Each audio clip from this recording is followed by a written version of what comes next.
What's good, everybody? It's the Clono and Cab Show. NFL Week 6, some huge upsets. The Eagles and the San Francisco 49ers lost, so there's no undefeated teams left in the NFL, which is crazy because I picked them both. But the worst case scenario and the worst news that I heard all weekend is that Anthony Richardson, the Colts quarterback, he's most likely out for the season. And it really sucks. It's the reality check for the Indianapolis Colts. I mean, we haven't been good since we released Peyton Manning. That's the reality of it. And we keep getting bad karma and just, things that just don't really alternate in our way. That's just sometimes how the universe throws curveballs at you. And I'm looking at the Colts and realizing the season is over. I had a lot of hope with Jonathan Taylor coming back. I thought Anthony Richardson would be back in a month or so. But when I was watching it and I saw Anthony Richardson immediately grabbed his right shoulder, I immediately thought, well, this might be it. I really thought that deep down inside. I was like, this might be it. It might be the rest of it. Like, the Colts are done. That's what I really thought going through my mind, and that's true. The Colts are done, and their season's over with. Another lost season for the Indianapolis Colts. It's funny because when we drafted Andrew Luck back in 2012, all I heard around, Indy was, hey, Andrew Luck's the next big thing. He's the next Peyton Manning. He throws like Peyton. He does things like Peyton. He's smart like Peyton.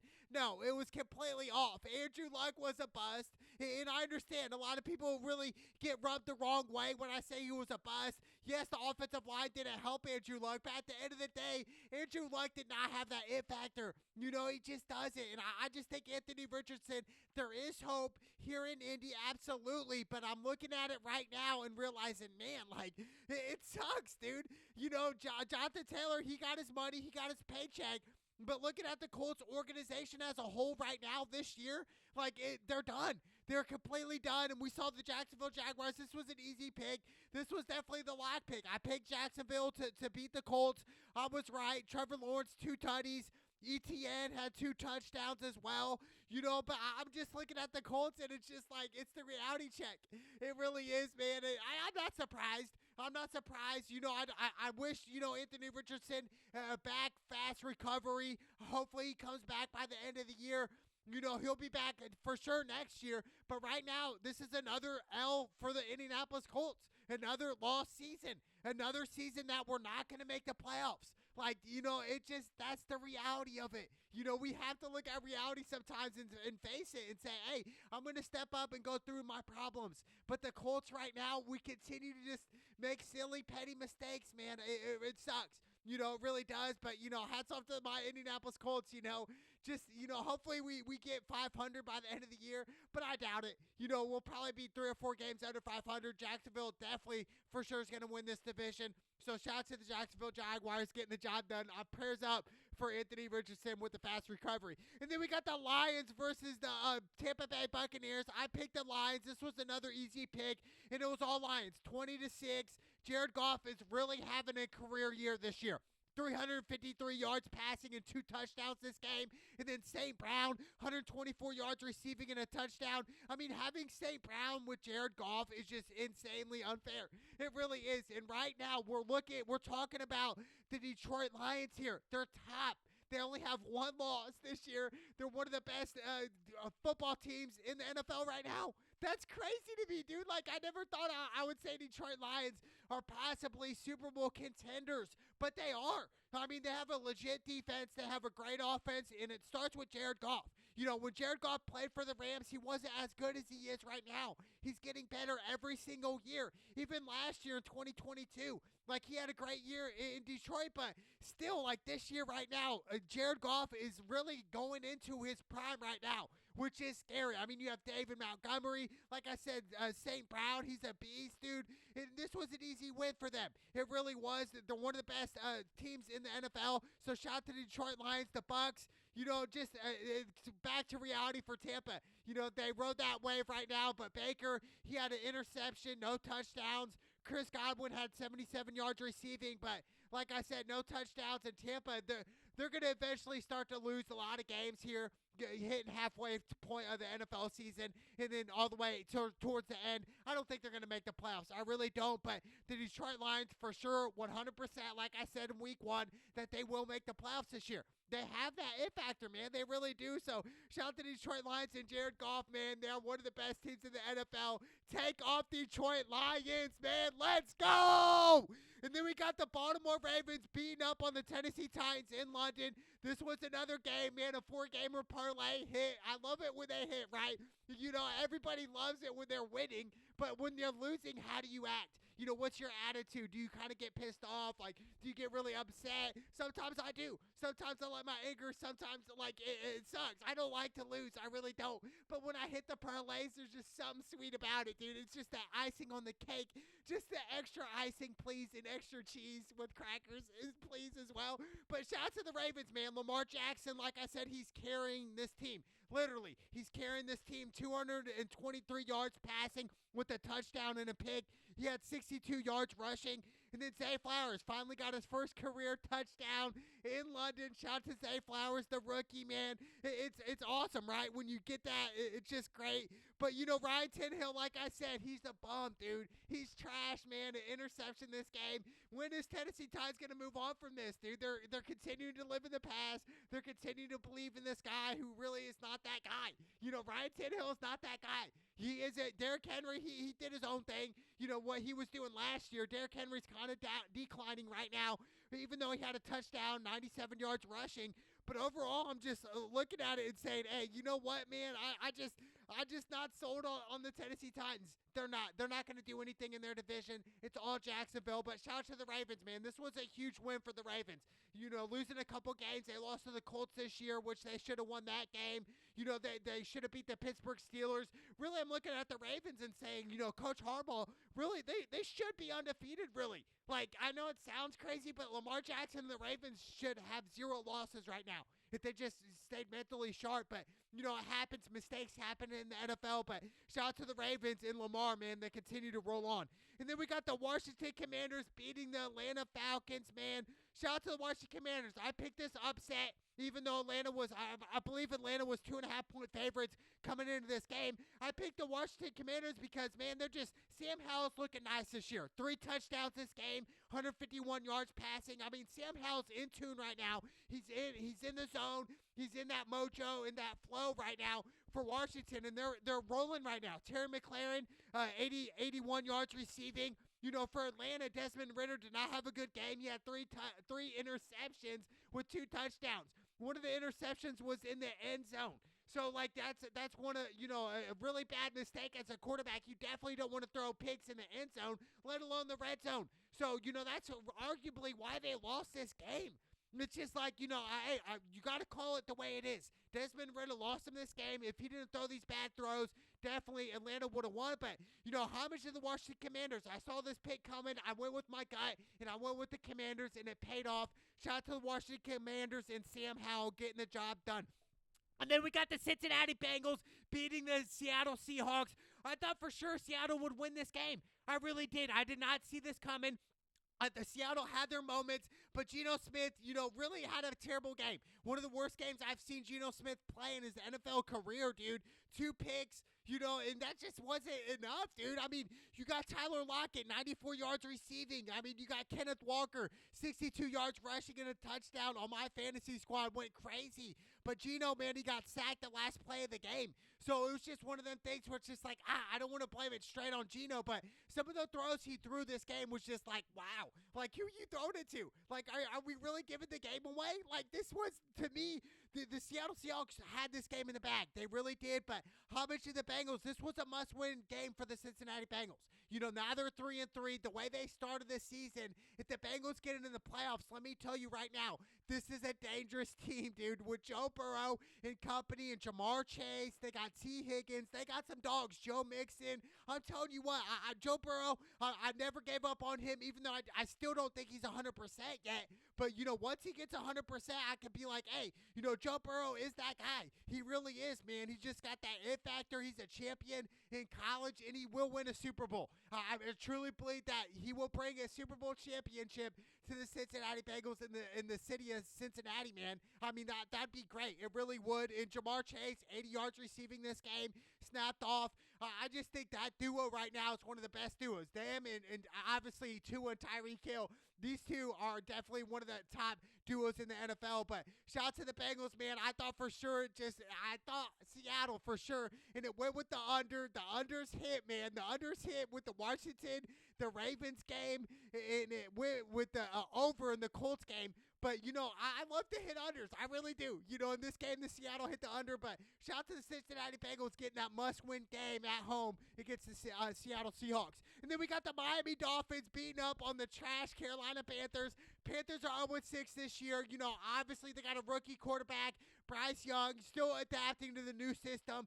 217 yards passing and a touchdown. Adam Thielen, 115 yards receiving and a tutty. So definitely great for fantasy numbers, these two cats. But, they still haven't won a game yet. Bryce Young still looking for that first W as a career in the NFL. This is a reality check. This is Alabama. This is at college. This isn't the SEC. This is the big boys here. This is the NFL. These are the big dogs here. We're talking Rottweilers. We're talking Doberman Pinschers, okay? We go to the NCAA football. That's more like, middle-sized dogs. Weighs about 40 pounds. NFL, we're about 90, 100-pound big dogs here. So, obviously he's going to have to adapt and learn this system in Carolina. I still believe in Bryce Young, absolutely. But Tua did his thing, 3 touchdowns, 262 yards passing. Tyreek Hill, 163 yards receiving and a touchdown. Tyreek by far is the best receiver in the NFL. No doubt about it. Best receiver in fantasy football as well. I mean, he's putting up 20-plus a game, and that's light. He's putting up 25, 30 a game, dude. Like, Tyreek Hill is just going crazy. They call him Cheetah for a reason. The fastest guy in the NFL. Nobody can catch him. It's like he's playing in Madden there. It really is, dude. It's just like he's just right there, just playing Madden, just playing with the controllers and just, on the couch eating Cheetos, drinking soda. And that's Tyreek Hill there for you. It's just, he does what he wants, man. Doing flips, taking selfies. He's just living life right now. Tyreek Hill absolutely deserves that. He's the best receiver in the NFL, hands down. Shout out to the Miami Dolphins, man. The best offense in the NFL right now. Shout out to the Dolphins. And then we got the Minnesota Vikings beating the trash Chicago Bears. What's even worse for the Bears, Justin Fields goes out with a hand injury. Who knows how long he's going to be out, probably a couple weeks at least. So the Bears, they have one win. They'll probably get a first-round pick overall. Number 1 overall pick. Will they try to trade Justin Fields for, Caleb Williams? You just never know. You just never know what's going to happen with that. But the Bears, they're trash, man. They really are, man. They're trash. But shout out to Kirk Cousins, even though I do think Kirk Cousins is average quarterback at best, but has elite talent around him. Even though Justin Jefferson is out, one of the best receivers in the NFL, top 2, him and Tyreek. But he's still got weapons. You got T.J. Hockenson, 50 yards receiving. You got Jordan Addison, a touchdown on my fantasy squad. So, there's no excuses for Minnesota and Kirk Cousins. There's no excuse for them only having 2 victories this year. I mean, that is sick, dude. That's just sad, man. That's a head scratcher, and you're thinking, how? How do you guys only have two victories this year with all the talent you guys have on that Minnesota team? It doesn't make sense, but, good win for the Minnesota Vikings. Hopefully Minnesota could go on a heater here and win like 8 in a row and get into the playoffs, but, it's a long shot, but big win by the Minnesota Vikings. And then we got the Cleveland Browns upsetting the San Francisco 49ers. I did not see this coming. I don't think anybody did. I don't even think Cleveland Brown fans saw this coming. I just didn't, dude. It just did not make sense to me. Like, how are the Browns winning without their quarterback, man? I don't understand it. They got a second string coming in. P.J. Walker, never heard of this dude. He threw 2 picks. You don't have Deshaun Watson. He's out. He'll probably be back next week. Amari Cooper did his thing, 108 yards receiving, and the Browns upset him, 19-17. Moody missed a 41-yard field goal for the game. That doesn't help for the San Francisco 49ers. It's crazy they even were in that situation. A couple bad calls on San Francisco, but that's how it goes sometimes in the NFL on the road. You're not going to get all the calls. And San Francisco 49er fans are like, oh, it wasn't a late hit. It was, whatever contact. I agree, but at the same time, we can continue to make excuses for you guys. We can make excuses why the San Francisco 49ers lost last year in the playoffs to Philadelphia. There's just so many excuses, and I understand. McCaffrey went down, and Deebo Samuel went down. Deebo with the shoulder, McCaffrey with the oblique injury, so they'll probably be out at least a couple weeks. So San Francisco's going to have to adjust. Brock Purdy's going to have to adjust here. You just have to. I mean, the next man up. That's just how it goes, man. This is the big boys. This is the NFL here. Next man up. That's how you got to do it. So, I'm really still in shock that the 49ers still lost this game. They gave it away. I don't know why Brock Purdy didn't give it to Kittle at all. Kittle snapped off last weekend for 3 tutties. And then he doesn't really get any touches this game. I just don't understand. The whole coaching aspect from San Francisco's side was really bad. It was just some of the bad play calls in the third quarter what led to them to lose this game. But, hats off to the Browns, man. And they're going to get Deshaun Watson back. Hopefully he's back from the massage parlor by now. And I think the Browns will be ready. They'll be ready. They're coming into Indy next weekend. That's going to be a great game. But, as the Brown fans say, man, hey, it takes a little bit of faith. So shout out to the Cleveland Browns with the upset over the undefeated San Francisco 49ers. I didn't see this shit coming at all. And then we got the Houston Texans beating the New Orleans Saints. I picked the Saints in this matchup. I thought for sure the Saints would win. I just, the better quarterback, Derek Carr, I thought they had better defense as well. It didn't seem to be like that. And C.J. Stroud, this rookie quarterback, he's really balling, even though he threw his first career interception this game. Even though they ended up stripping that dude and getting the ball back that same possession. Crazy, right? But he still threw that pick. 199 yards passing with 2 touchdowns. Nico Collins has been snapping off. 80 yards receiving for the Texans. And I just think Derek Carr, 1 touchdown, 1 pick, 353 yards passing. Chris Olave, 96 yards receiving. I just think the New Orleans Saints game plan in this game just was not good enough. They didn't run the ball enough with Kamara. They didn't just have that offensive flow. Just a lot of things were out of sync here. So I'm looking at the Saints and saying, hey, they got to go back to the basics, the X's and O's here. You have to. You got to have those open field tackles. You got to make plays here if you want to go to the Super Bowl, and let alone the playoffs. I believe in Derek Carr. I believe in the New Orleans Saints. They'll win that division, even though they lost this tough matchup in Houston, which is still blows my mind. I didn't see this coming, but a huge win by the Houston Texans. And then we got the Las Vegas Raiders beating the trash New England Patriots. Look, the Patriots, man, they're 1-5, dude. We don't really get to say that much with Coach Bill Belichick there. His boy Tom Brady's gone. And the reality is, in New England right now, it's over with. The dynasty's been over since Brady left back in 2020, 2019-2020. He goes, he leaves, and he wins the Super Bowl the next year in Tampa Bay. That's the go. So I just think Bill Belichick right now, it's a reality check for him. You got to bench. You have to bench Mac Jones. Mac Jones is just not the guy. An interception, no touchdowns once again this game. You go Bailey Zappi, man. What do you got to lose? You got 1 victory this year. So if I'm Coach Bill Belichick, I'm saying, you know what? Let's put Zappi in, dude. He's young. He's hungry. He threw for a lot of touchdowns in college. I think he played in a conference, a small school. But still, give him a shot. Mac Jones, he just doesn't have that it factor. No charisma. Just no energy. Just looked like he's going through the motions. Just wanted to collect a paycheck and just do a half-ass job. That's Mac Jones. That's what I see with the Patriots offensive-wise. It's just bad. It's terrible. It is. But the Raiders, Jimmy G got his back hurt. Jimmy G, he's a subpar quarterback, so, it is what it is there. But Josh Jacobs, man, 77 yards rushing. I want to see more Josh Jacobs. They need to give him more love, dude. He had a great season last year. Really starting off slow this year, definitely for fantasy number-wise. I remember he put up one week last year in that overtime game where he took 80 yards for the game. He had 55 points in fantasy. As a running back, that's unheard of, dude. That is crazy, dude. So that's just insane. But Josh Jacobs, he's due. Michael Mayer, 75 yards receiving, and Notre Dame cat. Shout out to Michael Mayer. But the Raiders got the job done, even though it was a close game, 21-17. But I'm still looking at the Patriots and realizing, man, you guys, the dynasty's over. You guys will not win another Super Bowl in the next probably 20 years. I hate to say that, but I just don't see it.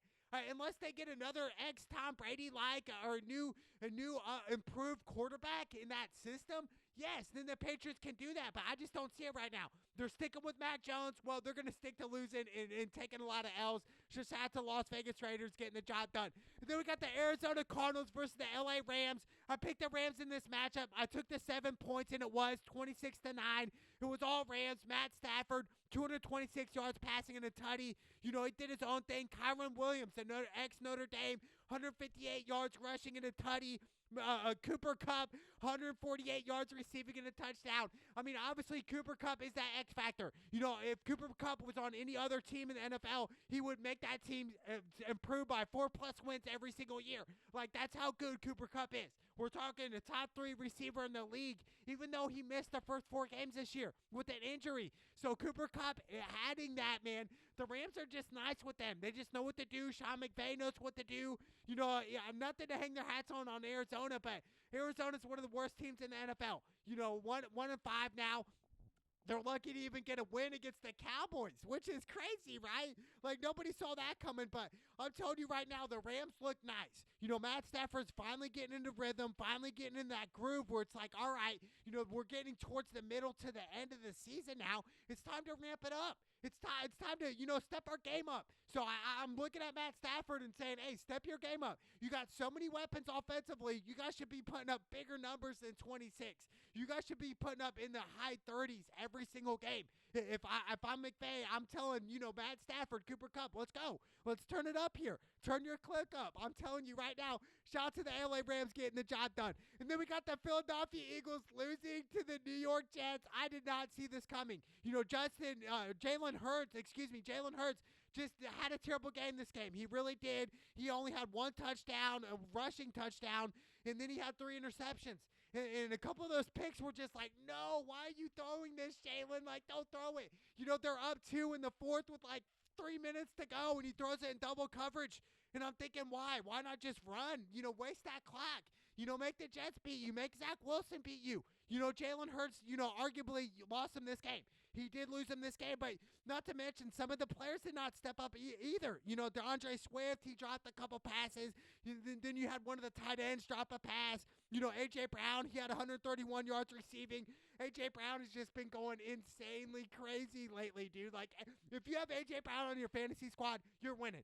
You are 100% winning every single week. That's just how it goes sometimes. So, you know, shout out to the New York Jets. Nobody saw this coming. Breece Hall had a tutty. Garrett Wilson, 90 yards receiving. Zach Wilson did his own thing. But I'm telling you, the Jets are very lucky to be 3-3 right now. They should have lost in week 1 when Aaron Rodgers tore his Achilles. And they played the Buffalo Bills, and Josh Allen had like four interceptions or something crazy. Like, the Jets should be like 1-5. You know, but right now they're 3-3, and I'm telling you, the Jets, man, they gotta be patting themselves on the back. Like, dude, how are we 3-3 right now?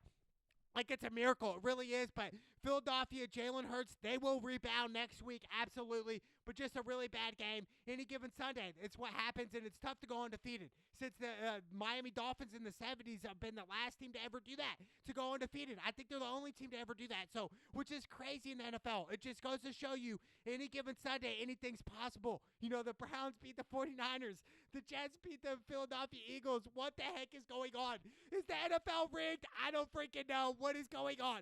And then we got the Sunday night football game, the New York Giants versus the Buffalo Bills. Probably one of the worst games I've ever seen. One of the worst Monday night games I've ever seen. Like, it was just like, how? Like, how is this possible? Like, what is going on? Josh Allen didn't score any points in the first 3 quarters. They scored 14 in the 4th to seal the deal. But I'm thinking, I'm like, man, Buffalo this year just does not look the same. They just don't. I don't know what it is. Is it their defense? I don't know. Is it their flow?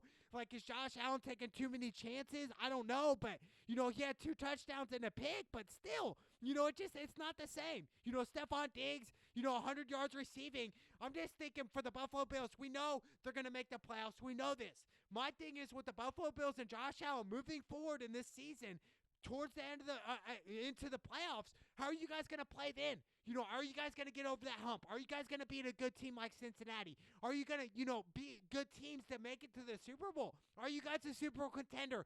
That's the main question with the Buffalo Bills. It's a big question mark to me. I don't know. You know, you guys played the Giants without Daniel Jones. He was out. You had Tyrod Taylor come in there, and he did his own thing, 200 yards passing. Saquon had 93 yards rushing.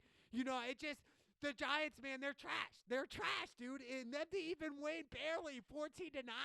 And Giants had opportunities to win this game. Like, it's sad, man. I'm looking at Buffalo and thinking, man, you guys are barely squeaking out wins here. Like, wins that you guys should be killing here. So I'm looking at them and thinking it's a head scratcher, but at the same time, I'm saying, man, I don't know. I don't know about the Buffalo Bills this year. It might be the same thing as last year. They might get a, first round bye or whatnot, or home field advantage in the playoffs. It's going to be snowing, and then they cough it up. Like, straight up, like, I want to see Josh Allen ball out here. I really do. Like, please, Josh Allen, you're on the cover of Madden, break the curse. Win us a Super Bowl one time for Buffalo. You guys lost 4 in the 90s. Please rebound from that. And then we got the Monday Night Football game, the Dallas Cowboys versus the LA Chargers. Look, I went Chargers here, even though the Cowboys stepped it up, man. And obviously, I give a lot of crap to Dak Prescott and whatnot. But at the same time, I'm still looking at Dak. He did his own thing, 272 yards and a tutty. But still, Dak Prescott, there's some moments where it's just like, oh, man, dude. Like, why are you throwing this ball? Like, don't throw this. He did throw a dime in this game where his receiver dropped it. Clearly, I think it was Michael Gallup that dropped it. You got Tony Pollard. He's a great running back as well. But I'm just looking at the Cowboys and realizing, hey, they're going to get to the playoffs again, and they're going to lose again. That's who they are. That's who the Dallas Cowboys are. That's their identity. That's what they do. The Dallas Cowboys are like Notre Dame. They get to the big game, and they lose it. That's just who they are, dude. But for the Chargers, I'm not really, Justin Herbert. A lot of people are high in praise on Justin Herbert and this and that. I don't see that. I don't see the impact on Justin Herbert. They paid him so much money, yet he's never won a playoff game. 0-1 in the playoffs. Like, he's got to prove to me that he's an elite quarterback. And a lot of people put him in that category. But, hey, when the big boys step up, what's going to happen? So, hey, I don't know about Herbert. I'm not sold on him. Just like I'm not sold on trash Dak, dude. Dak Prescott is just not the guy. He really isn't. But what a week 6 for the NFL, man. I did not see Philadelphia doing this. I really didn't. They lost. San Francisco lost. A lot of big upsets this weekend. If you guys went with that 2-game parlay, which nobody probably did, but the Browns and the Jets in a parlay, dude, you would have got plus over 1,000, I guarantee it. You would have cashed out on FanDuel. You would have cashed out on BetMGM. You would have cashed out on DraftKings. I'm telling you, you would have ran up a bag. You would have become a millionaire over the weekend because of these games. I'm telling you that right now. So what a weekend in week 6. Obviously I'm heartbreaking. Anthony Richardson's probably out for the season, but I'm not surprised with the Colts. It's another lost season. Another season we're not going to make the playoffs, but what a time. And I'm telling you, the dark horse right now, the team to look out for is the Detroit Lions. I'm telling you that right now. Who would have thought? Take off Detroit. It's the Clouded with Cam show. Let's go!